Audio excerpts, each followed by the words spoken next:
Graça e paz, igreja, boa noite. Hoje eu vou dar a palavra de oferta, espero que seja impactante para a vida de vocês, como foi para a minha. Eu vou começar com Provérbios 3, do 9 e o 10, que fala assim: honre o Senhor com todos os seus recursos e com os primeiros frutos de toda a sua plantação, e seus celeiros ficarão plenamente cheios, e os seus barris transbordarão de vinho. Pode colocar para mim o primeiro, Daniel. Gente, eu vou falar sobre a vida dessa pessoa aqui, ó. No final vocês vão se conectar com o que eu vou falar, tá bom? O nome desse homem é William. Ele nasceu por volta de 1783 no Reino Unido. A história dele começa no interior dos Estados Unidos, uma zona rural bem pobre. E naquela época, os Estados Unidos não era a potência que é hoje, né? O pai, o nome dele é William, né, quem eu falei, o pai do William, ele estava passando por uma grande necessidade. Então, quando o William fez 16 anos, o pai dele decidiu pedir para ele ir para a cidade grande, para ajudar, para trabalhar e ajudar o pai a cuidar dos restantes dos filhos, dos irmãos do William. E a cidade grande que ele ia é Nova York. Tá? Ele não tinha vontade de ir, porque ele sempre conviveu ali com os pais, né? Mas ele era uma pessoa obediente. Então, a mãe dele, com muita tristeza, fez a trouxinha dele, porque eles eram tão pobres que eles não tinham nem mala. E ela era muito temente a Deus. Aí ela abraçou o filho para ele ir, né? E ali naquele momento ela quis orar pelo filho, ela orou por ele e deu um conselho para ele. Filho, quando você chegar na cidade grande, procure uma igreja que fale da palavra de Deus, seja fiel a Deus nos seus dízimos quando você conseguiu esse emprego. Aí o William falou, né, que Jesus vai te proteger. Aí o William seguiu o caminho dele, no meio da estrada, até onde ele ia pegar uma condução para ir para Nova York. Ele encontrou um senhor que conhecia ele já desde pequenininho. Aí ele estava chorando, muito triste. Aí esse senhor perguntou para ele o que tinha acontecido, ele contou. Aí ele, então vamos orar. Ele se ajoelhou com esse rapaz, eles ficaram um tempão orando.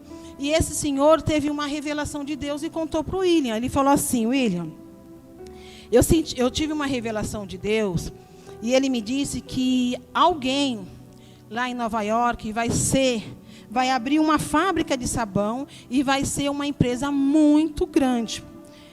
O William, claro, né, naquela situação que ele estava, ele não acreditou, ficou meio incrédulo, tudo, mas seguiu o caminho dele.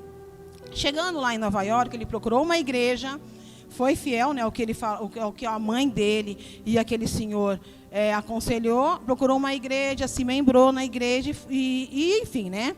Só que ele começou a procurar emprego e não conseguia. Aí o que ele fez? No desespero, ele foi numa igreja, entrou na igreja e fez um propósito com Deus. E falou para Deus: Pai, se eu conseguir um emprego, eu prometo para o Senhor que eu vou ser um dizimista fiel. E eu sempre vou dar 10% da parte de tudo que eu ganhar. Deus é fiel, sempre é fiel. Logo, William conseguiu um emprego.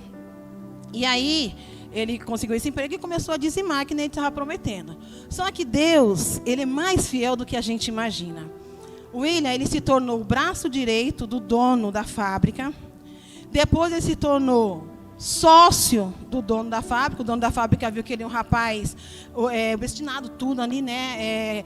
Sempre sério no trabalho dele, e ele chamou o William para ser sócio. Só que ele falou: mas eu não tenho dinheiro. Ele falou: não quero o seu dinheiro, dinheiro eu tenho, eu quero uma pessoa que seja que nem você, que possa fazer tudo, né? Que é o seu trabalho. Aí ele concordou. Logo depois de um tempo, esse senhor faleceu, e o William se viu sozinho, dono de uma fábrica de sabão. Gente, isso daí não é fake, não, é verdade essa história, tá? E o que esse rapaz fez? Ele, primeiro, trocou o nome da fábrica para o sobrenome dele, que daqui a pouco eu falo para vocês.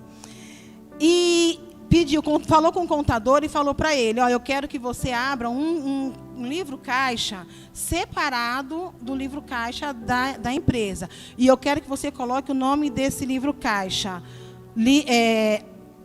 Aqui, livro caixa de Deus.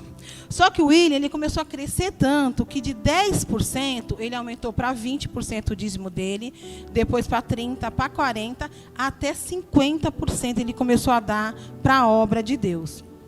Essa história me deixou assim, essa empresa, gente, pode colocar, por favor, o próximo. Esse homem se chama William... Vai, Daniel. Colgate.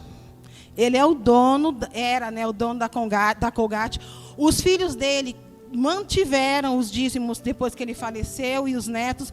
E hoje a Colgate se chama Colgate-Palmolive Company, porque depois ela comprou a Palmolive, que há muito tempo atrás era só Palmolive, né? Ele comprou. Hoje a Colgate, só o nome Colgate, sem os produtos, tudo, só a logo dela custa 8 bilhões de dólares. Eu nem sei quanto que é em real, porque eu acho que é mais de 5 reais o dólar hoje, né? Bom, gente, essa história ela me deixou impactada, por quê? Porque muito de nós, a gente espera algo muito grande para começar a ser fiel a Deus. Algo que aconteça assim, agora eu vou ser fiel, e não é assim.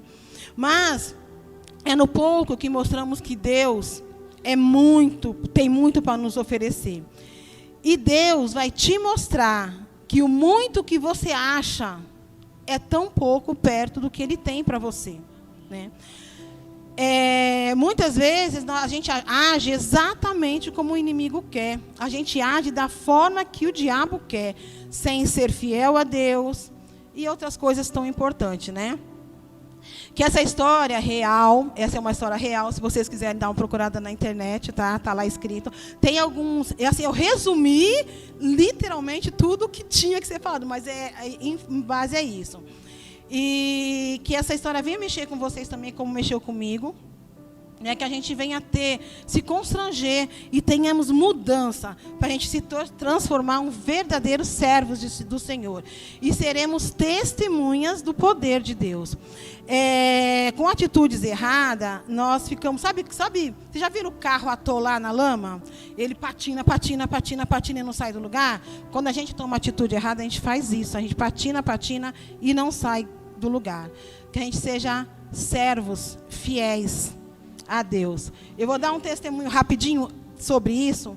Eu e o Marcos, nós abrimos nossa loja tem 1 ano e 3 meses, né, amor? 1 ano e 3 meses. E nós estávamos esperando lucrar. Não, mas quando a gente começar a lucrar, porque a gente paga as contas, não sobra dinheiro. Aí compra a mercadoria, paga as contas, isso na loja, né? Quando eu vi o testemunho dessa... Isso já tem 1 ano, né? Então, eu oferto, às vezes, que tenho dinheiro assim, eu pego, oferto, e eu não estava dizimando, porque eu estava esperando lucrar. E quando eu ouvi essa história, Deus falou muito claro para mim, como é que eu quero crescer se eu não estou sendo fiel? Eu estou achando que eu estou sendo fiel, mas uma vez teve, acho que uma palestra aqui na igreja, falando que a gente tem que pagar todas as contas para depois começar a dizimar, né? Não com o lucro. Só que como eu vou lucrar, como eu vou confiar em Deus, que vai sobrar, sim, dinheiro para pagar todas as minhas contas, e eu vou conseguir dar o meu dízimo. Então, a partir do dia que eu li isso aqui, que eu ouvi isso aqui, eu conversei com o Marcos e falei para ele, nós temos que confiar que Deus vai trazer o recurso para a loja e vai trazer o lucro para a loja. Sabe como é que a gente tem que confiar? Pegando os dízimos, não só do lucro, mas sim do que a gente ganha na loja. Então, a partir de, acho que foi quinta-feira, se eu não me engano. Foi quando eu escutei, falei, não, todo o dinheiro que entrar agora. Eu tinha um dinheiro na conta, a gente tem 2 contas da loja, eu tinha o dinheiro na conta, o Marcos também, eu peguei todo o dinheiro, somei os 2, tirei os 10% do dízimo, peguei o dinheiro que eu tinha em caixa, que é dinheiro em papel, separei meu dízimo. Hoje eu trouxe o que tinha ganhado na semana e eu vou ser fiel a Deus, porque eu tenho que crer que Ele vai sim, e eu vou ser um Colgate um dia. Em nome de Jesus. Porque o sonho meu e do Marcos, sabe qual é? A gente ser o quê mesmo, Marcos? Mantenedor da igreja, lembrei. Sermos mantenedor da igreja. Para ser mantenedor da igreja, a gente tem que crescer. E para a gente crescer, a gente tem que confiar no que Deus vai fazer nas nossas vidas. Amém? Que isso sirva para vocês também. Amém, gente.